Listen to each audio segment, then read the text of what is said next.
Ada beberapa permasalahan dalam satu pertanyaan tersebut. Mungkin kita rinci ya, satu demi satu. Yang pertama adalah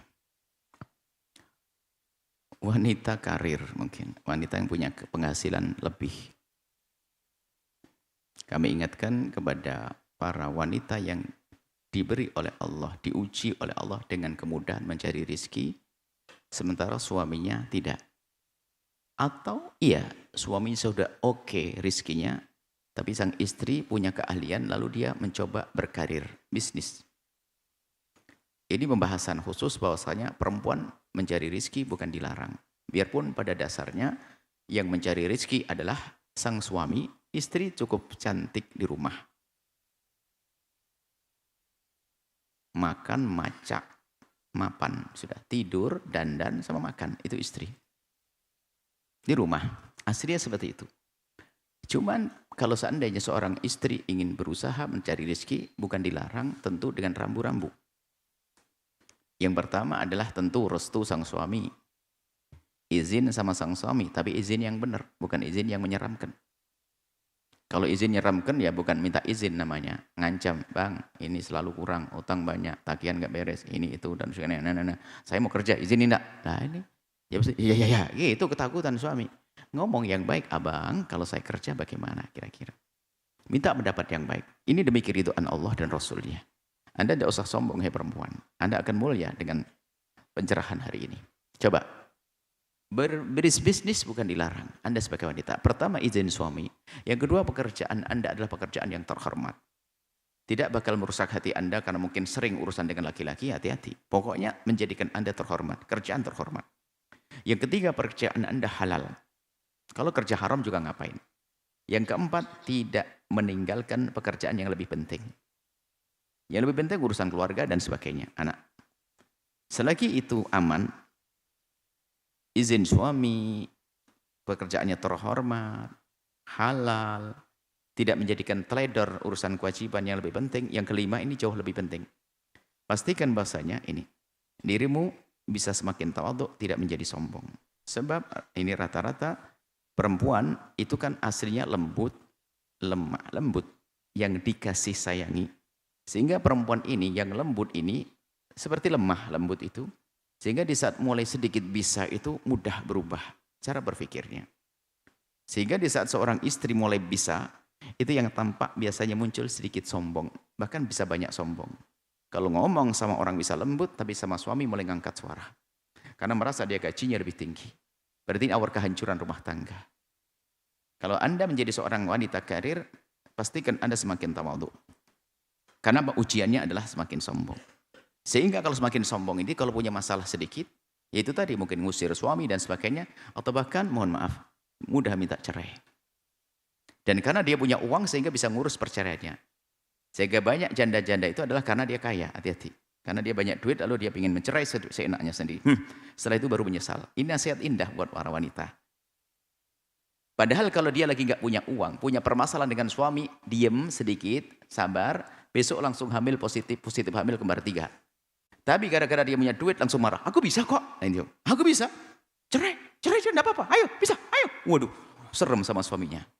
Padahal dalam rumah tangga biasa percekcokan. Sehingga itulah wanita. Dan alhamdulillah dalam Islam itu sebetulnya kan seindah-indah cara yang diambil. Yang berhak mencerai itu kan suami, istri enggak. Kalau seandainya hak cerai diberikan pada perempuan, mungkin nikah seminggu sudah cerai. Sebab perempuan tuh modelnya dikit-dikit minta cerai, dikit-dikit minta cerai, dikit-dikit minta cerai. Cuman itu bahasa perempuan. Bahasa perempuan, maka laki-laki Anda harus paham dengan bahasa perempuan. Bahasa perempuan tuh begitu. Karena orangnya lembut. Mubalaghah dalam bahasa itu berlebihan dalam mengungkapkan karena kosakatanya terbatas. Jangan khawatir, Anda. Jadi mau ngomong laki itu nggak bisa. Seperti halnya seorang suami mungkin punya kegiatan rutin ngajak istrinya jalan-jalan setiap hari apa, pekan keberapa, hari Ahad misalnya jalan-jalan. Padahal setiap hari juga begitu rutin, jalan-jalan, jalan kaki deh gitu, ke kampungnya atau apa gitu. Setiap minggu, setiap Sabtu, setiap minggu terus. Pas tidak tahu di tahun keberapa ini sang suami sibuk. Di saat sang suami sibuk, Sudah nggak bisa di minggu pertama. Ayo yang jalan yang, aduh ini boleh, iya maafin. Minggu keduanya, nggak lagi. Minggu ketiga, tetap nggak bisa. Istri mulai marah. Sibuk terus. Nggak pernah blas diajak jalan-jalan. Blas, ada tambahnya blas. Padahal setiap hari jalannya hanya 3 kali. Anda suami jangan gampang marah. Itu bahasa perempuan ingin mengungkapkan sesuatu, bahwasanya itu berat. Tapi artinya bukan itu, sama, mohon maaf para bapak. Anda kalau ada seorang istri punya kelebihan dan sebagainya, atau istri tiba-tiba minta cerai, tolong cerai saja. Anda harus cerdas sebagai laki-laki. Sebetulnya kalimat yang diungkapkan kalimat cerai. Tapi artinya bukan, artinya apa? Ayo berubah bang, jangan gitu terus bang. Gitu, Anda harus paham laki-laki. Langsung, ya sudah cerai. Ya laki-laki bodoh dia. Perempuan itu sebenarnya ingin mengungkapkan kalimat agar suaminya berubah, tapi nggak mampu dia. Barangkali suaminya terlalu keras kepala. Sehingga cerai saja kalau gini, tak kuat saya. Ya maksudnya, ayo berubah bang, bukan cerai beneran. Anda berubah beres. Baik, ini perempuan, kalau punya kelebihan biasanya mudah minta cerai. Mulai muncul kesombongan, sewenang-wenang, ngusir suami dan seterusnya. Seperti dalam kisah yang disebutkan. Fahami wahai wanita. Anda boleh bekerja, menjadi nafkah, tapi pastikan Anda seperti perempuan pada sahabat Nabi, zaman sahabat Nabi, wanita karir hebat, cerdas. Saya ambil ini penting sekali karena banyak wanita hari ini juga bekerja bantu suaminya. Tapi kalau tidak punya bekal ini, na'udzubillah, mulai dari na'udzubillah, minta cerai atau diam-diam melakukan keharaman, seenaknya sendiri dan sebagainya, perilakunya tidak santun, merusak keluarga pada akhirnya. Anak tidak hormat lagi. Sengaja kami panjangkan jawab ini, karena nanti ada hubungannya dengan bagaimana dengan orang tua. Pada zaman Nabi ada seorang perempuan, yang ngadu ke Rasulullah, ya Rasulullah suamiku itu melarat, nggak punya uang, nggak pernah ngasih nafkah ke saya. Ya karena nggak pernah beri nafkah, Nabi ya bertanya, selama ini kamu gimana? Ya dijawab, kami bisa makan, saya ada sih. Cuman masa selama pernikahan kok saya nombokin terus? Ya Rasulullah, nombokin saya. Karena yakin betul baginda Nabi kalau perempuan ini memang tidak beri nafkah, Nabi memberi jawaban dengan jawaban fikih. Kalau memang suamimu tidak bisa beri nafkah, Bu, maka kamu tidak dosa, alias kamu boleh minta cerai. Ini hadis. Jadi kalau seorang istri tidak diberi nafkah oleh sang suami, maka dia boleh minta cerai. Mendengar hadis begini, ini perempuan langsung terbelah jadi dua. Yang satu bodoh, yang satu cerdas. Yang bodoh langsung pikirannya, oh cerai. Langsung pikiran cerai. Senyum-senyum ngomong cerai. Padahal hadis itu ada lanjutannya. Perempuan ini cerdas, makanya dia di saat dipilih, kamu boleh minta cerai. Mikir, masa segampang itu? Ada pilihan lain ya Rasulullah? Ada. Pilihan yang kedua adalah, engkau yang mencukupi suami dan anakmu, maka saat itu engkau mendapatkan pahala berlipat-lipat. Muncullah wanita cerdas lalu berkata, ya Rasulullah, aku pilih yang kedua saja. Yang pertama langsung bablas ke mahkamah, mentang-mentang punya duit. Loh ini ada kisah begini. Pengajian, Masya Allah. Terus, cuman ya itu Bu ya, nggak pernah cari nafkah. Kerjanya pengajian, hadir majelis sana sini, pengajian. Terus, saya yang suruh ke pasar. Ya saya langsung ngomong, oh salah berguru, ngajinya di mana? Bu ya, ngajinya di Al-Bahjah. Waduh, nggak bener ini. Dan dia termasuk paling depan loh Bu ya barisannya. Bukan ini loh ya. Karena dia paling rajin. Males cari nafkah, istrinya suruh ke sana, alasannya pengajian. Nggak bener itu.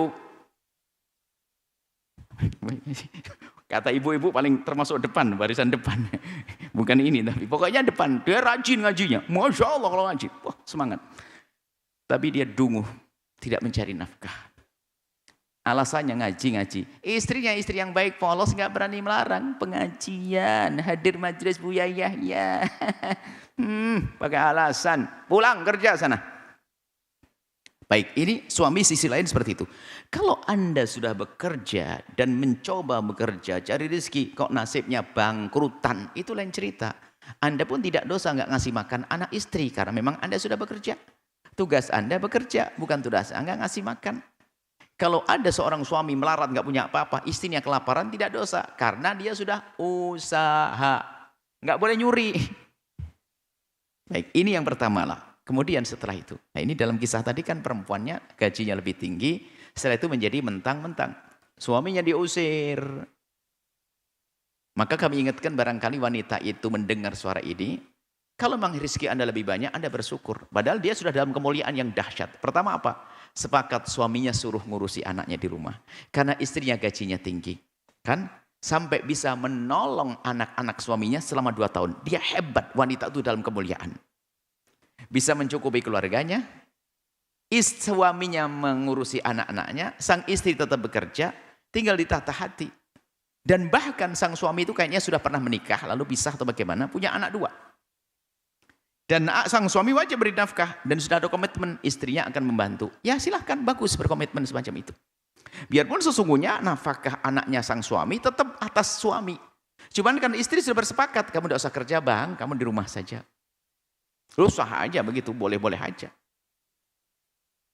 Bahkan ada sebagian wanita cerdas itu doanya unik kok bu. Doanya begini, ya Allah semoga suamiku melarat, yang kaya biar saya saja ya Allah. Ada ngomong doa gitu.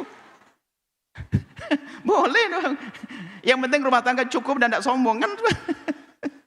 Sebab kalau banyak duit mungkin sering pergi ke sana kemari, ini biar nemeni saya sajalah. Mungkin begitu maksudnya. Sederhana hidup itu. Kalau ternyata suami mencukupi, alhamdulillah. Kalau tidak, jangan Anda ribut. Anda mencukupi, alhamdulillah hidup indah. Cinta itu mahal lebih daripada urusan nilai-nilai duniawi. Baik, kemudian kalau tadi pertanyaan dari sang wanita, tentang wanita tersebut, mentang-mentang setelah 2 tahun bisa membantu suaminya, masih indah. Setelah itu mulai berubah. Akhirnya berani ngusir. Lah ini sudah merubah. Setan berbisik sudah lama kayaknya. Sudah 2 tahun berbisik. Sebetulnya Anda kembali wahai wanita, Anda yang bertanya, istri yang pertama, hei wanita, Anda sudah sangat soleh di awal.